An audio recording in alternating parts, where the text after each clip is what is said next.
Pokemon Episode 16, Pokemon Shipwreck. Hey guys, welcome back to the channel. और आज हम देखने वाले हैं पोकेमॉन का एक ऐसा एपिसोड जहां ऐश और उसके दोस्तों का सफर लिटरली पानी में डूब गया। एपिसोड की शुरुआत होती है एक इमोशनल ट्विस्ट के साथ। ऑफिसर जेनी और पुलिस अनाउंस करते हैं कि ऐश, मिस्टी और ब्रॉक मर चुके हैं और जैसी जेम्स भी।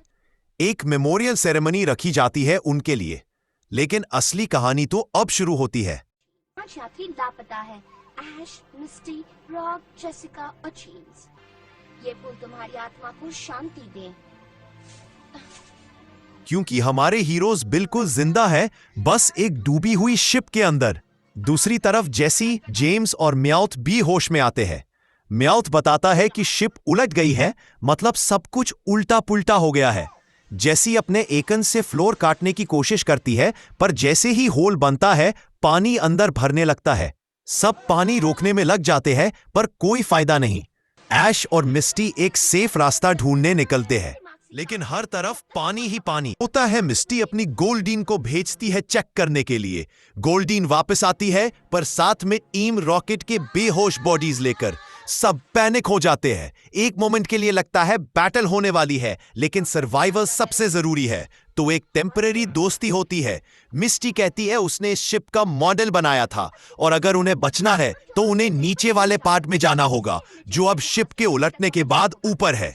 ब्रॉक अपना ऑनिक्स बुलाता है और सब मिलकर क्लाइंब करते हुए ऊपर पहुंचते हैं। लाइट्स फेल हो जाती है और सब इंजन रूम के सामने आते हैं, लेकिन वहां एक ह्यूज गैप है जहां नीचे आग लगी है। ऐश कमांड देता है, बुलबासौर, वाइन व्हिप। सब सेफली क्रॉस करते हैं। जेम्स थोड़ा ड्रामा करता है, पर सब निकल जाते हैं। इंजन रूम में पहुंच के ऐश बोलता है, चारमैंडर, फ्लेम थ्रोअर, और एक होल बन जाता है और सब अपने वाटर टाइप पोकेमॉन पे चढ़कर एस्केप करते हैं। लेकिन टीम रॉकेट के पास सिर्फ मैजिकार्प है और वो बेचारा स्विम ही नहीं कर सकता। इस मछली को तो तैरना भी नहीं आता। तैरना तो छोड़ो, इसे सिर्फ छप छप करना आता है।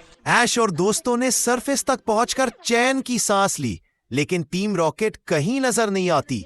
सबको लगता है वो डूब गए। अब सब एक टेम्पररी राफ्ट पे बैठे हुए हैं, चारों तरफ समुंदर ही समुंदर।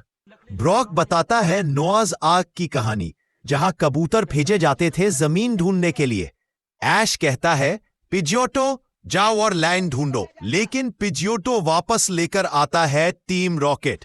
हीरो सोच लेते हैं कि टीम रॉकेट मर चुकी है और उनका समुंदर में फ्यूनरल करने लगते हैं, लेकिन तभी जेसी और जेम्स जिंदा उठ जाते हैं। सब शॉक में आ जाते हैं। अब सबके पास कोई ऑप्शन नहीं, सब एक ही राफ्ट पे सरवाइव कर रहे हैं।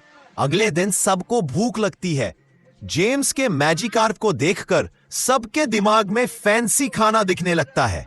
म्याउथ ट्राई करता है उसे खाने का, पर जैसे ही बाइट लेता है उसके दांत टूट जाते हैं। मिस्टी कहती है मैजिकार्प के अंदर सिर्फ स्केल और बोन है, ये खाने लायक नहीं होती। जेम्स गुस्से में मैजिकार्प को किक कर देता है समुंदर में, और तभी मैजिकार्प इवॉल्व हो जाता है ग्यारेडोस में।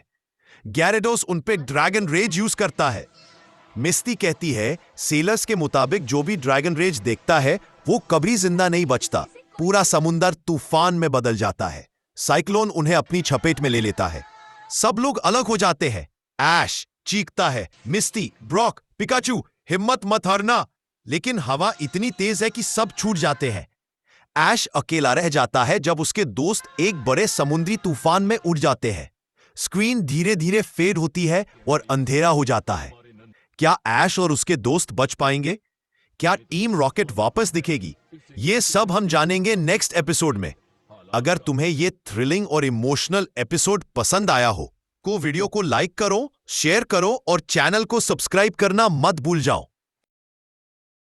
और अब चलो बात करते हैं कुछ इंटरेस्टिंग पोकेमॉन फैक्ट्स के बारे में। Who is that Pokemon segment में इस बार था हमारा बेचारा मैजिकार्प।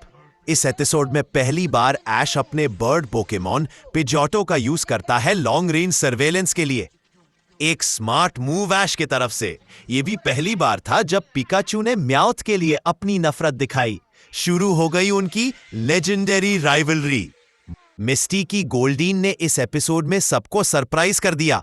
यूजुअली वो वाटर के बाहर वीक होती है, लेकिन यहां पानी में इतनी स्ट्रांग थी कि टीम रॉकेट को उठाकर बाहर फेंक दिया। ये पहली बार था जब ऐश, मिस्टी, ब्रॉक और टीम रॉकेट ने एक टीम बनाई, एक साथ मिलकर जिंदा बचने के लिए। और एक छोटी सी डिटेल, जब जेसी और जेम्स अपनी लाइफ के बारे में सोच रहे थे, जेम्स ने जेसी को जेसिका बुला दिया। के कमरे को पार करना नामुमकिन है। जेसिका, हाँ जेम्स, जिसने भी कहा खूबसूरती हमेशा नहीं रहती, हमारे बारे में सोचकर कहा होगा। ये कैसे पॉसिबल है कि पुलिस को यह पता था कि जेसी और जेम्स शिप के साथ डूब गए? टीम रॉकेट तो ऑफिशियली शिप पर थे ही नहीं और उनकी प्रेजेंस लास्ट मोमेंट पर ही पता चली थी। फिर भी पुलिस ने उनके नाम तक बोल दिया। ऐश, मिस्टी, रॉक, जेसिका और जेम्स। हम सबको बहुत दुख हो रहा है। जब पोकेमॉन शिप को बैलेंस करने के लिए इधर उधर दौड़ रहे थे, ब्रॉक ने चिल्लाया, जियोडूड वापस आ जाओ।